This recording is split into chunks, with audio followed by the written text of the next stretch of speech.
In this video, you're going to learn how to use cruise control inside of the Hyundai Sonata. It works the same way across the lineup for Hyundai vehicles. There's only a single type of cruise control available, and that's going to be the adaptive or smart cruise control system. So let's say if you set it at 60. If the car in front of you slows down, yours will automatically brake.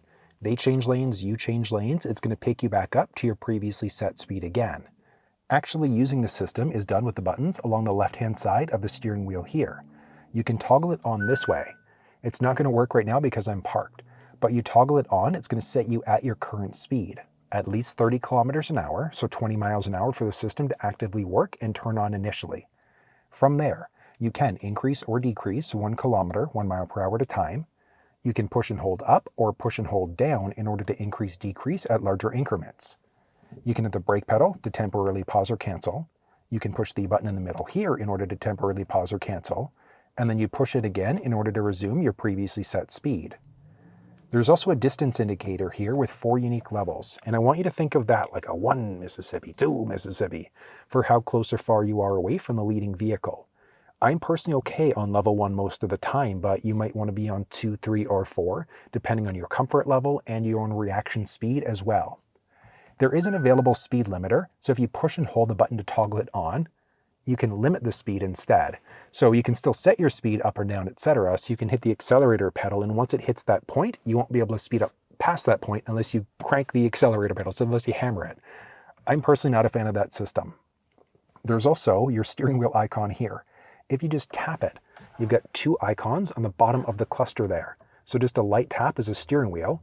A push and hold of that same button instead is going to be lane markings with a car in the middle. And that's the difference between the lane keep versus the lane follow assist. So that long push and hold is a lane keep assist. So if the lane markings are recognized inside the vehicle and you start to veer over into another lane without signaling, you'll get a little steering wheel vibration and it's going to nudge you back into your lane. Versus just a light push is going to be the steering wheel icon. So when the lane markings are recognized, that icon will go green. The car is not self-driving, but if the lane markings are recognized, it's going to keep you perfectly balanced in your lane.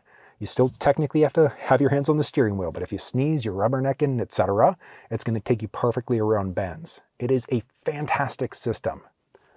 Inside of the infotainment system, if you go into your setup, vehicle, driver assistance, you've got driving convenience with Smart Cruise. You can adjust out that gap. So there's 4 unique levels that way, or by pushing the button there instead. You can also choose how fast the vehicle accelerates. So let's say if the car in front of you started slowing down or they've changed lanes and it picks you back up to your set speed, how fast or slow does it accelerate? If somebody in front of you starts to slow down, how fast or slow does it decelerate? So how fast does it react instead? As I mentioned, there's only that single type of cruise. So if you're a fan of the regular cruise control instead, just go on to level 1 for both. But I'm personally a bigger fan of just going middle ground for both of them instead. So let's go through a little live drive here and I'll show you what the system looks like in action. And one thing to point out, this is the hybrid version of the vehicle, which means that there are paddles here. So when you're in the hybrid, it acts as a regen braking paddle when you're in the eco drive mode.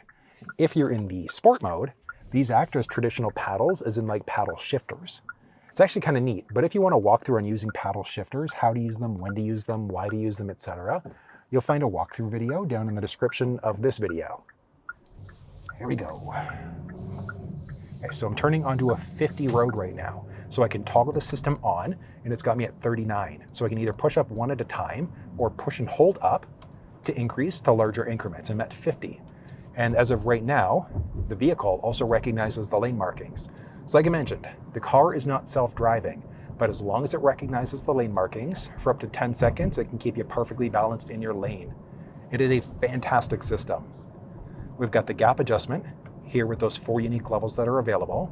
If you hit the brake pedal, you then push in the middle to resume your previously set speed again. Now, if you're coming up to a red light, if there's nobody stopped in front of you at that red light, you have to brake yourself.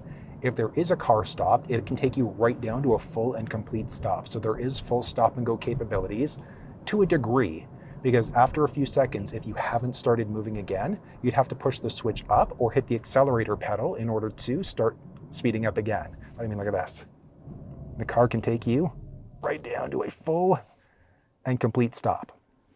And then at this point, now that we're stopped, after a few seconds here, there we go. So now I have to push up in order to resume my speed or hit the accelerator pedal. If I hit the brake pedal at this point, I've now stopped the system. So as the light turns green, we start moving again. I just have to push up in order to resume my previously set speed. It's actually a pretty simple system. Watch this. If you're not paying attention, it lets you know that you should be. Pretty neat system. But if you want full walkthroughs, so you want to know how to use all the different steering wheel buttons, go through the cluster or the infotainment system, you'll find full walkthrough videos down in the description of this video. But that's how you use the cruise control system inside of the Hyundai Sonata.